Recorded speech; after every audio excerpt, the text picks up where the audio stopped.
time and place set for an original hearing for Christopher Brown, offender number 253439. Is that you, sir?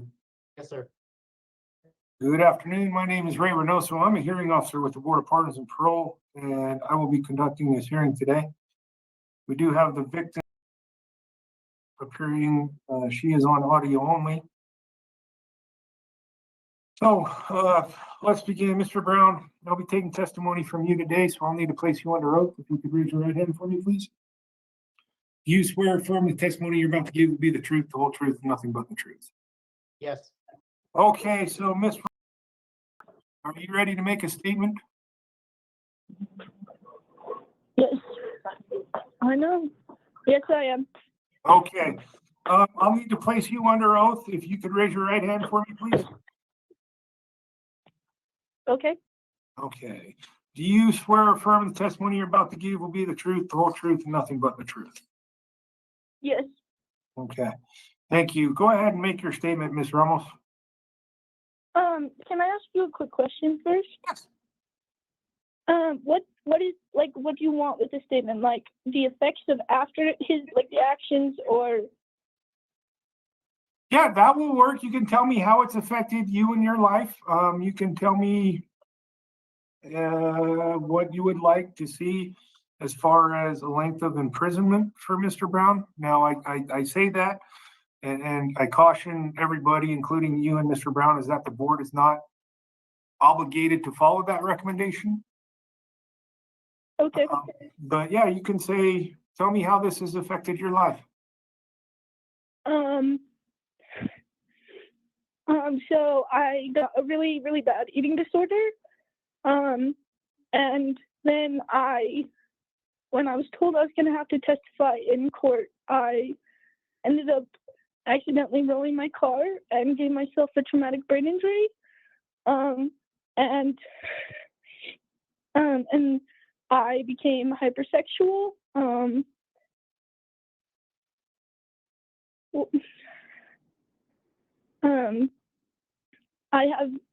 I'm scared to be around men alone. I can't work at night with men.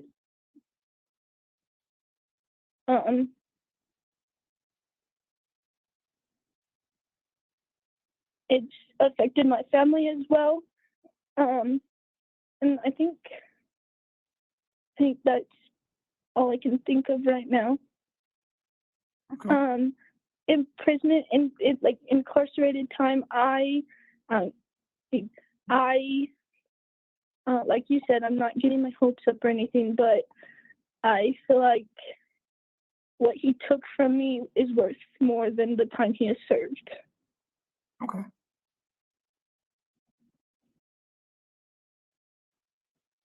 All right. And I think that's all. Okay. Thank you, Ms. The board appreciates your input. And if you will just mute yourself, you're more than welcome to continue listening to the hearing. And I can explain in more detail about the board's processes later here in the hearing, okay? Okay. Okay, all right, thank you. Okay, Mr. Brown, you heard what Ms. said. Do you have any reaction or anything to say to that? I didn't realize how far my impact was. That's something I'm eternally sorry for.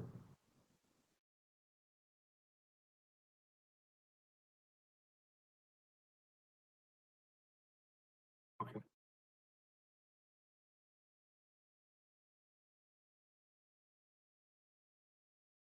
We're going to go over a quick summary of the offense. It looks like in January of 2021, police received a report from DCFS, or the Division of Child and Family Services, that two 16-year-old females reported you had provided them with a large amount of alcohol in May of 2020. You worked with both these females and asked them if they wanted to go for a drink after work. You bought them alcoholic beverages. You went to a church parking lot and the drinks were consumed. You went and obtained more alcohol, went back to the church parking lot and began drinking more. Both females stated that they had consumed so much alcohol that they were vomiting and passing out. He drove them back to where you all worked and put one of them in their car and told them to sleep it off, drive home in the morning. The other one remained in your car and woke up panicking with you on top of her. She was undressed from the waist down, and your penis was inside of her vagina. She attempted to get you off of her, but could not do so. She then passed out again and woke up to you walking her to her car, telling her to sleep it off until she was sober enough to drive home. You then apologized. Police attempted to contact you, but you would not return any phone calls.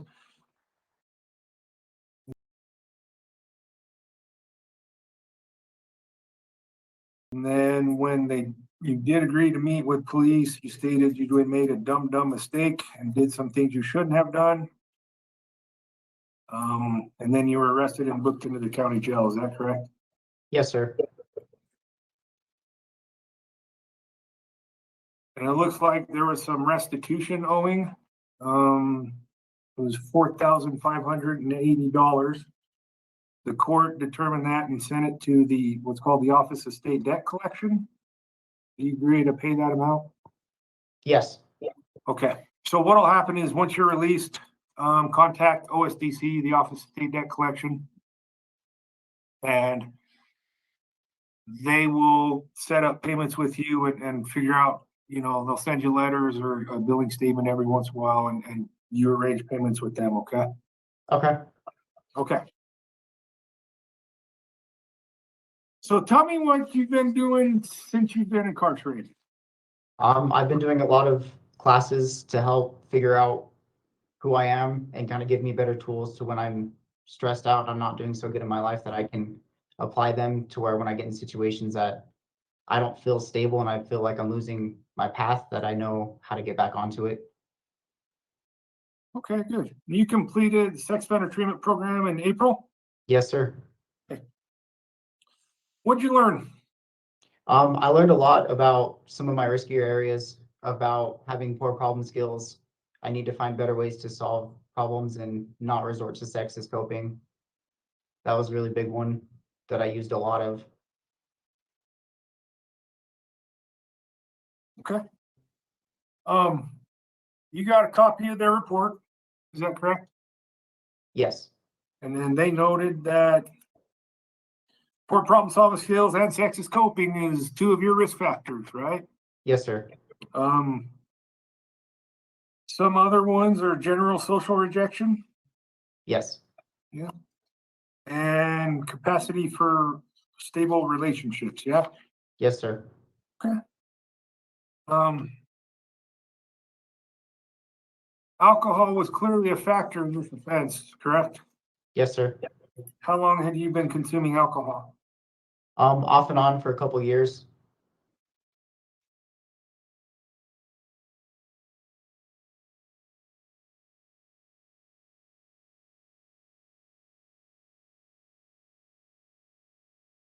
Did you binge drink? Every once in a while. Okay. No gang affiliation? No, sir. How's your mental health? I'd say pretty good.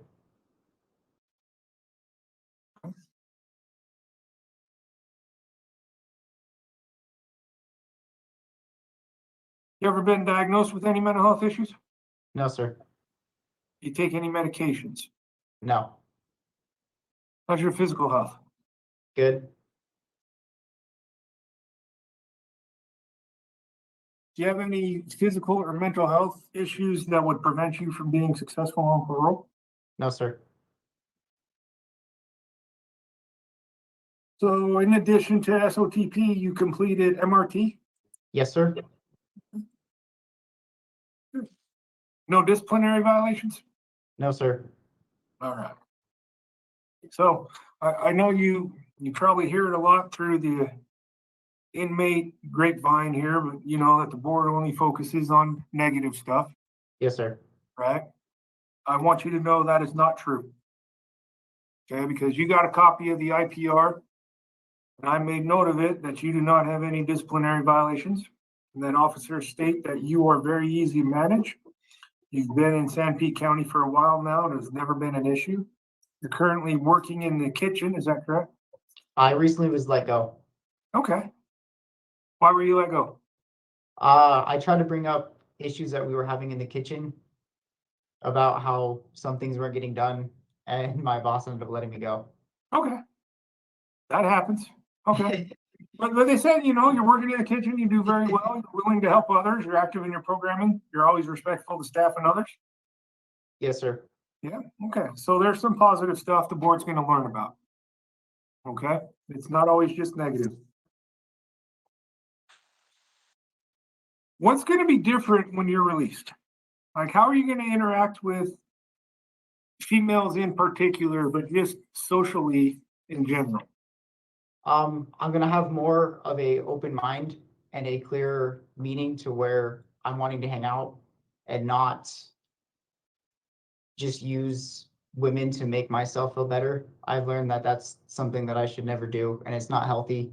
I want to create more friendships and better relationships with women.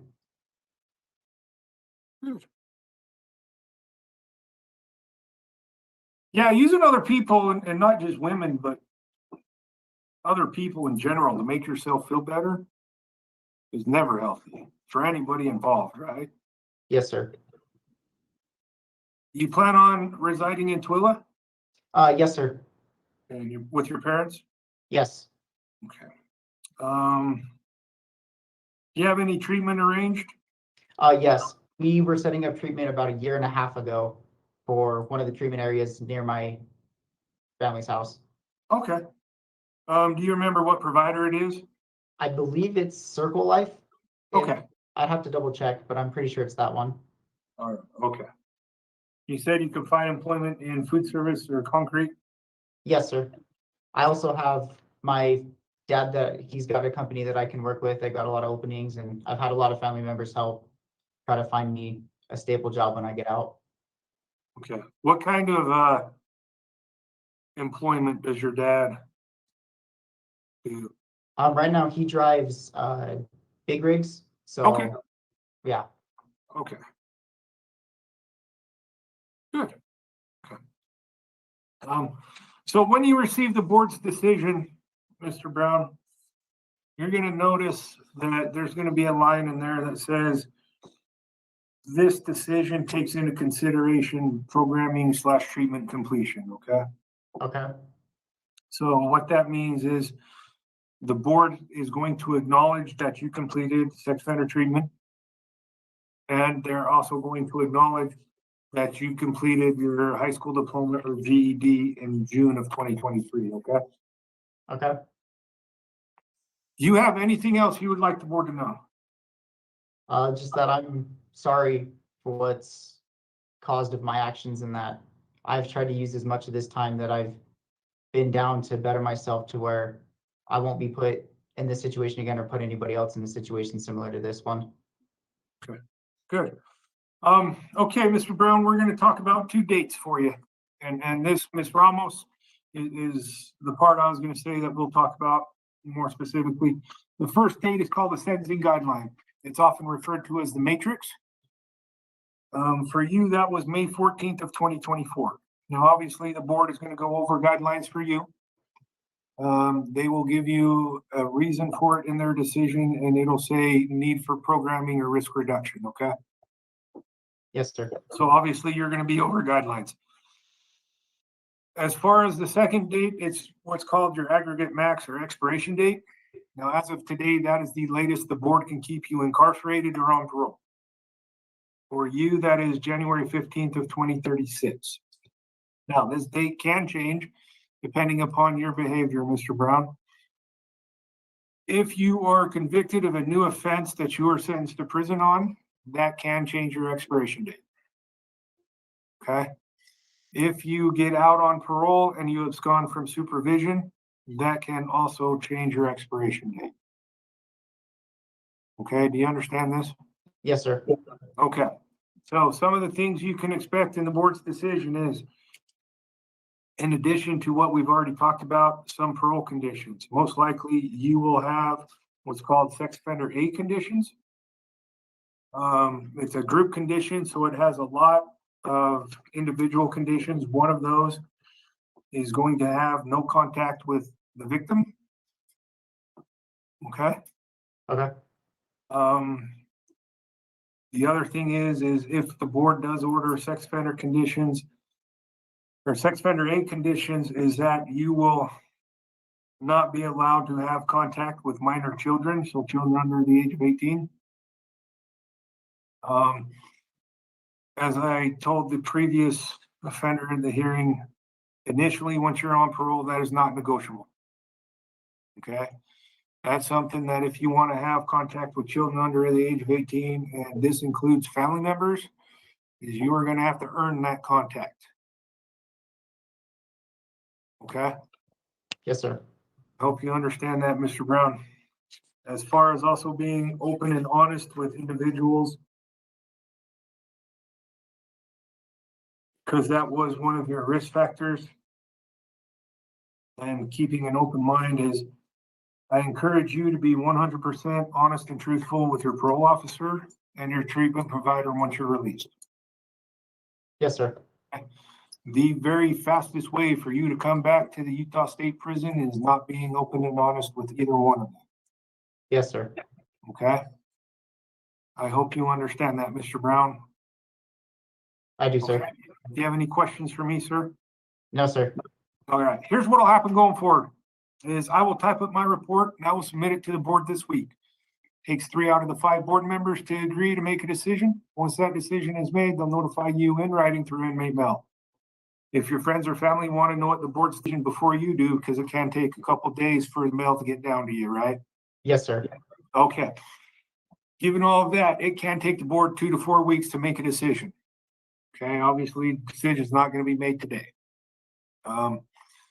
Also, in the next few weeks, the board has a death penalty hearing coming up, which obviously is going to be put ahead of a decision in your case if necessary. So if it does take longer than 4 weeks, don't panic. Talk to your caseworker and have them contact the board, and we can figure out what's going on, okay? Okay. All right. Thank you, Mr. Brown. We'll conclude this hearing. Thank you, sir. So they granted parole because it's Utah. So, you know, a lot of the sentences are gimmicks. Remember, what he was initially sentenced for is that he wouldn't get out until 2036. So he's released 12 years early. He was only convicted of this on 12/7/2021. So it's, I don't know, about 3 years sentence. And I think the survivor, the words that she said, the line that stuck out to me was, what he took from me is worth more than the time he served. I mean, let that sink in. She was 16 years old. He was 21. He plied her with alcohol. He, as you can see, completely altered her life. And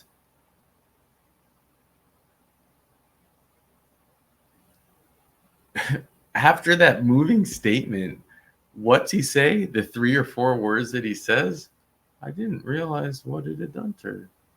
That was it. I mean, there's, you know, it's like for those of you who want to feel, well, he's 21, maybe he thought that he didn't really realize well,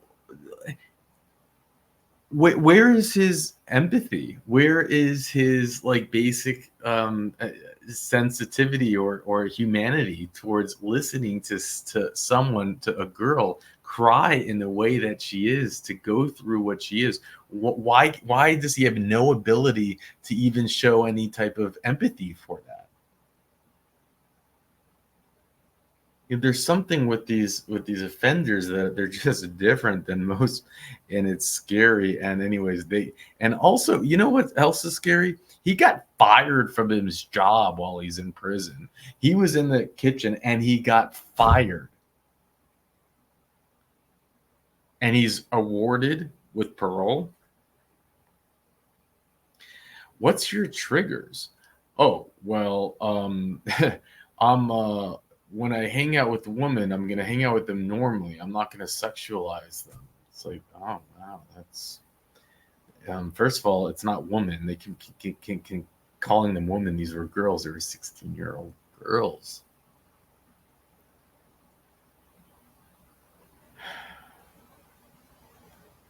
He took from me. What he took from me is worth more than the time he has to serve. Well, and they're granting. What can you do, right? Thank you, Richard, for providing the information. He does have to pay $4,000 in restitution. That at least is something nice that they do in Utah. They seem to take that seriously. But what's $4,000? I mean, basically, like what my understanding is that the victims or survivor show proof of different. They have to show proof of like what they spent on therapy or whatever. They have to. And there's a certain amount that will have to be paid. Well, there you have it. And with that, I'll let you go.